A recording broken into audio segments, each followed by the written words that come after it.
Today, we're at the Porterville Museum. Well, there's a big bell.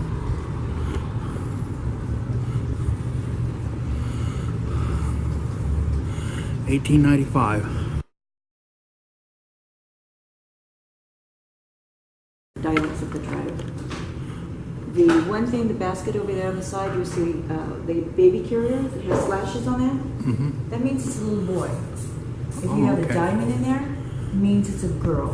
And even the Native Americans knew that girls love diamonds. Okay. This is I get a lot of older people go, oh, wait a second, that's a bad sign. That basket's from the 1800s. Yeah, I think that's a symbol of like hope or something. It's good luck. And actually, if you go into Asia and you see one of these signs, that means there's a temple nearby. And I had a history professor and an archaeologist that told me that even in Caesar's time, they had this sign. Yeah, it goes way back. Yeah, this is the Four Winds.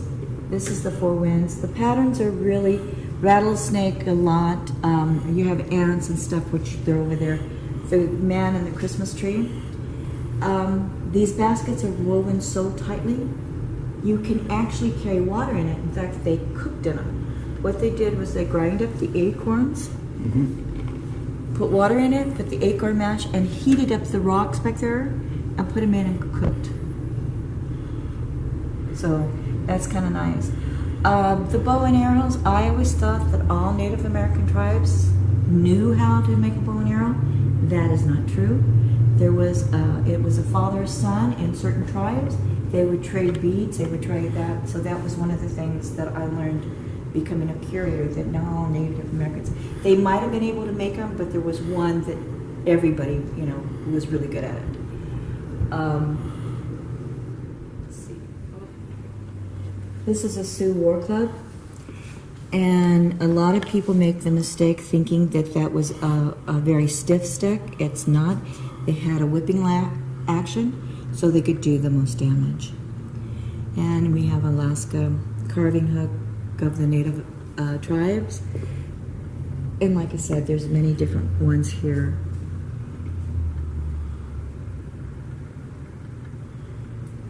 In this area, I know that the museum is called the Porterville Historic Museum, but we're a lot more than that. We have the culture of the Native Americans of the area. We have the animals that we have here. We had 1942. This is a California condor. They're an endangered species. They let some loose in Death Valley, but they have to drop dead cows in it because the condor only eats dead things, and there's not that much. People don't realize the white feathers on that golden eagle means it's a young eagle.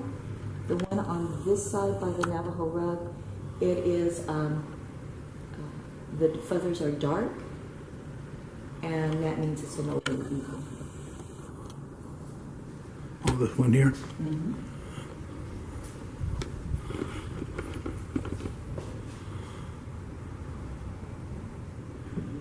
This is the Wilcox family. If you know where Lake Success is, this pencil drawing was the ranch that is now under Lake Success. Oh, okay. These are all brands of local ranches.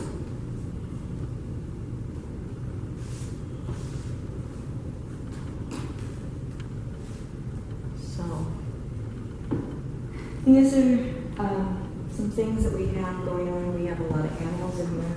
The guns we have from the Revolutionary War to World War I. This is a mountain lion with fossils.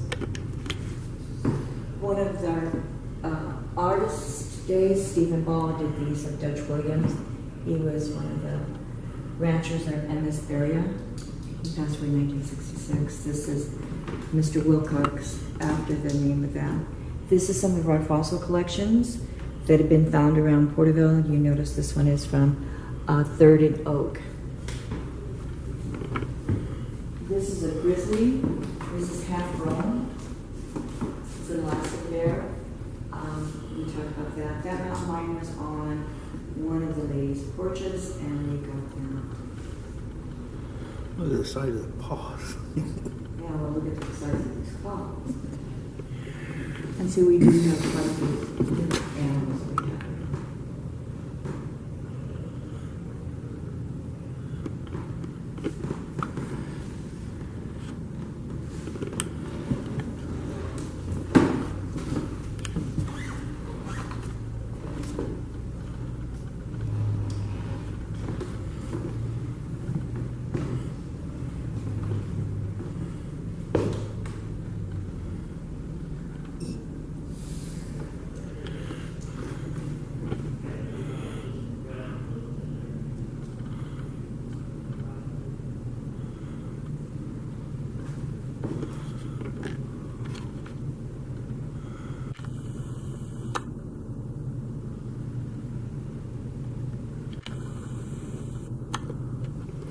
This is our bedroom.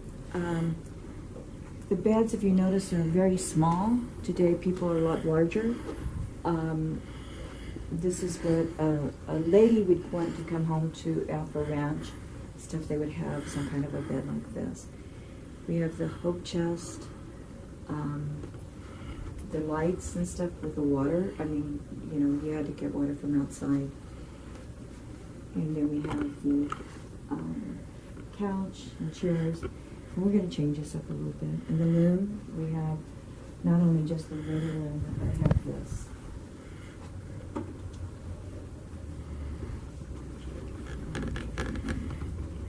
This I show the kids to do what, that it could be standing up.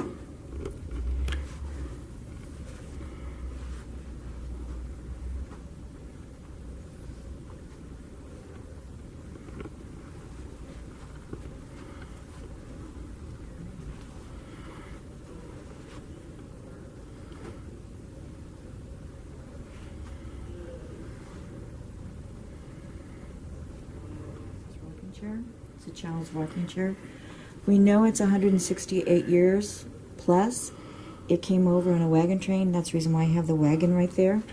I got a hold of some fourth graders who didn't know what a covered wagon was. So I made sure I put something here. This chair came over from Missouri to Porterville in 1860.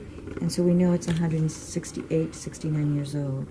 This is a trunk that usually they're flatter than this. This is a trunk that we'd be in a covered wagon. Well, you know why? I found out, you know why they started making them arched on top?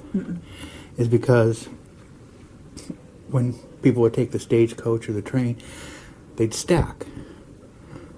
So you'd have a lot of weight on it, things would be getting crushed.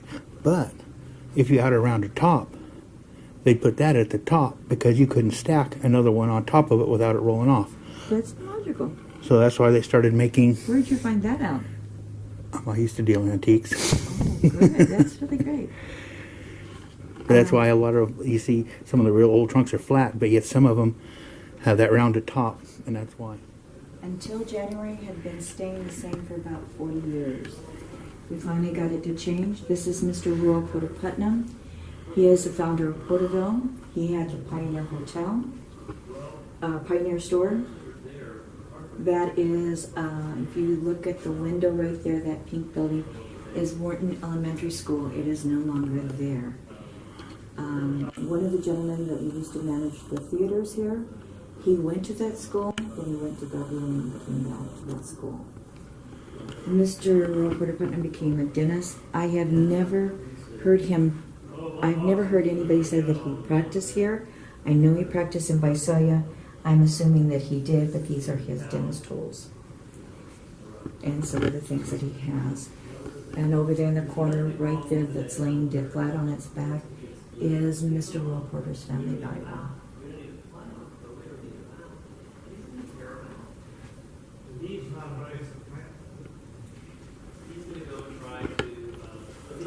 Okay, Porterville was a saloon town, and these are some of the saloons that they had. Mr. Horse is going to do a lecture on Nettie Smith, because Nettie was the lady of the night that had a heart of gold. And she used to make sure people would eat and had a place to sleep. Not in her building, but under her porches. That's what I was told. These are some of the businesses that are from the area.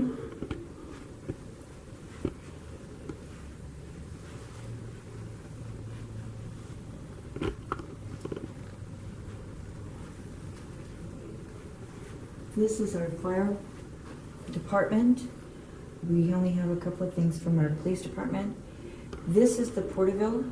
This is this building. No, this is this building. This is the Santa Fe. So this is to the train stations that were here. We were the Southern Pacific and they were the Santa Fe.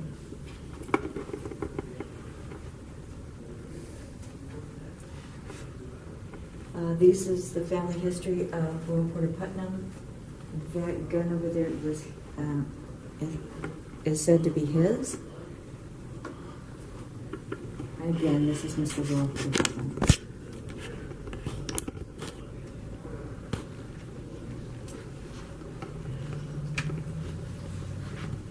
The history of Porterville. This is Mrs. Royal Porter Putnam. Some of the bands. This is some of the history we have. This is John McLeods. This is his exhibit.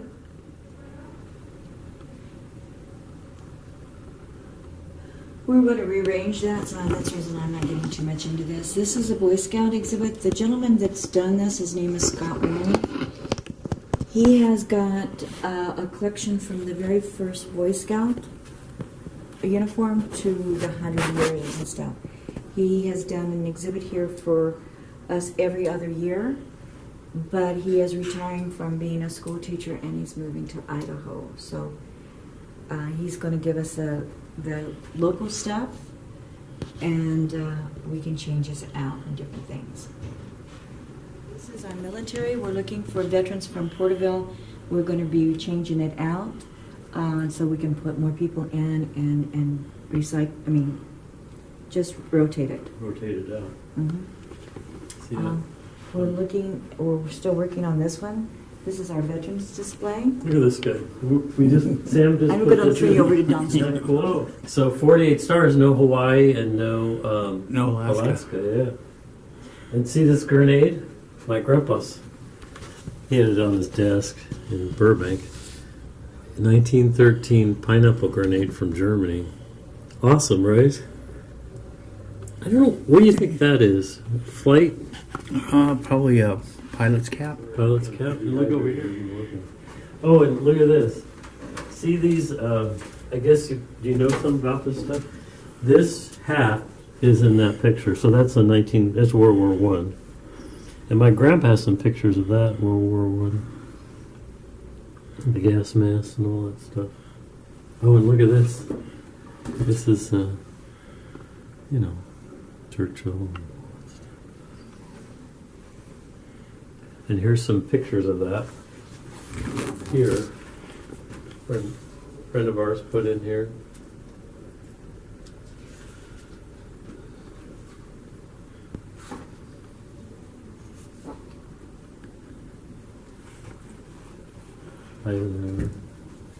So, kind of neat. Well, that's an old one. Well, they actually made them big. The doll? Yeah. That camera was in this thing, but the print's too small, so we gotta redo that. That's our bad.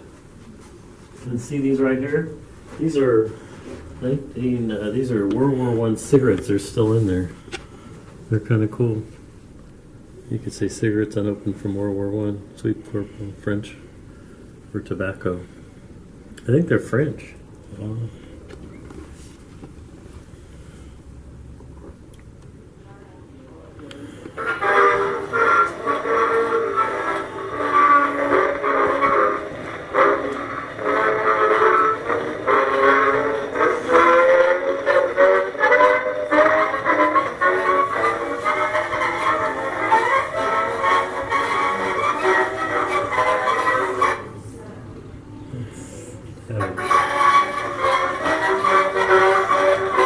That's about right.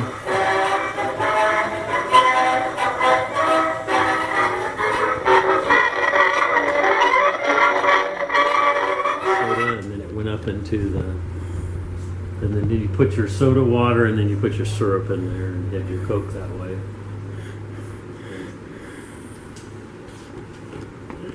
Stand up on there, and put your feet in there. Stick them all the way in. There you go. And then look in there. See the X-ray? Oh yeah. That's not a real deal, but you guys take a picture of that. Yeah.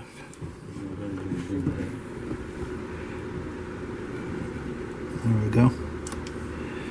And so what happened with this is, the guy was using this as a gimmick to sell shoes, and they had X-ray in there, but they didn't have any lead. He died of a brain tumor from this. And of course, we don't have anything in there now to hurt you, but. And then this is really cool. If you hate your wife, you just hooked her up to this one, right there. And this was for curlers. Yeah, it was a perm machine. Yeah, and they had problems with it because the power would fluctuate, and sometimes they burn hair off with it. So scary stuff. I seen one of those. Have you seen one of these before? Yeah, I seen one. They have one in the Money Grove Museum. Oh, they do too. And I was looking at it. It was like, okay, People have died. perm machine. I'm thinking, Looks like an electric. there's electricity going through there. Yeah, that's not